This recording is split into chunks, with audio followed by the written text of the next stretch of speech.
Tadej Pogačar and the Ardennes. Well, everyone needs to be afraid. The 57th edition of the Amstel Gold Race getting itself off and underway under high cloud, but really a bright finale guaranteed. It's often been separated by a photo finish.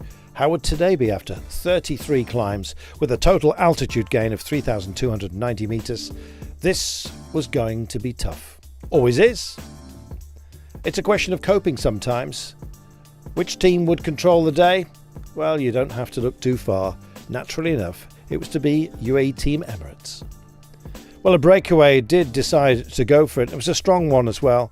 Vacek from Trek, we had Heinzke of DSM, Van Hoff from Team of Flanders, Ludvigsen and Fideli from Q365, or instead from UnoX, and Verscha from Total Energies.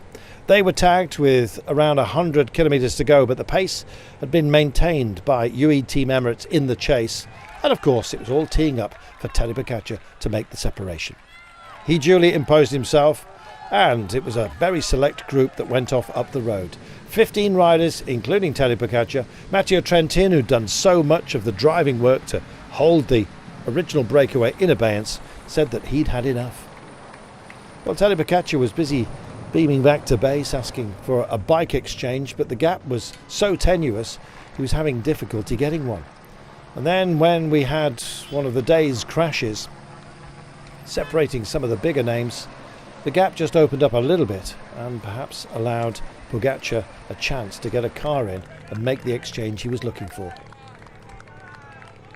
Well, hovering around about half a minute for much of the day, occasionally it just ebbed back to around 20 or 18 seconds, and then the breakaway pushed on yet again. It was so strong. Within that group, Ben Healy of EF Education Easy Post, Tom Pidcock was there as well with Magnus Sheffield, and when he got the exchange here, the breakaway was down to 10 riders. A real concentration of talent, I think you might say. Well, the organisers allowed the team car in. He'd been asking for this bike exchange for quite some time. And then the way he just powered over to that great group that included Lutsenko, who just won in Sicily, of course, and plenty of other big names that normally would be in with a chance. But Pogačar didn't want their company. With his new bike, a new trust instilled within him, away he went. Staying with him, Tom Pidcock. Chasing on, Lutsenko. And of course, Ben Healy, runner-up in the Brabantspiel on great form from EF Education Easy Post. Lutsenko then joined by Kron as there was yet another separation, and the paring down went on, always at the behest of Tadej Pogačar. Well, in Flanders he just powered away on the most difficult climb, and it was pretty much the same on this day. Healy dispatched this time as Pidcock wrestled his bike, trying to stay with Pogačar, and then Pidcock himself faded as this man powered away. It was quite remarkable. Just over 28 kilometres to go, and Pogačar just preferred to be on his own.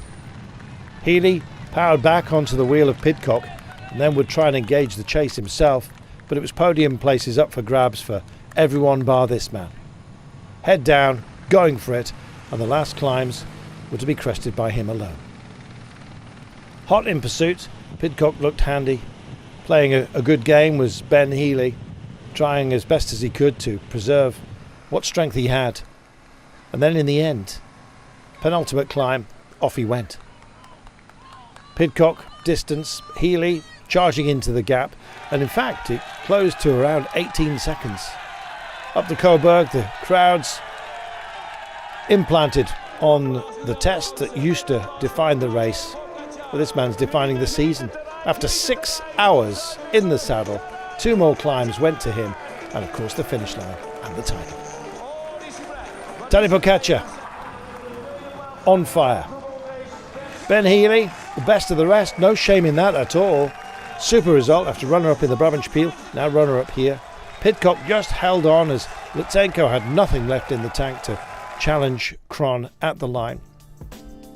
And that's how it finished. Pogačar with a 38-second margin in the end over Irishman Ben Healy and Tom Pidcock. Kron, Lutsenko, Baggioli, Van Hils. But this man, he came here and he just once again imposed himself like nobody else can. What does it hold for the rest of the Ardennes Classics? Well, be very afraid. Cheers to that, said Tadej Pogačar.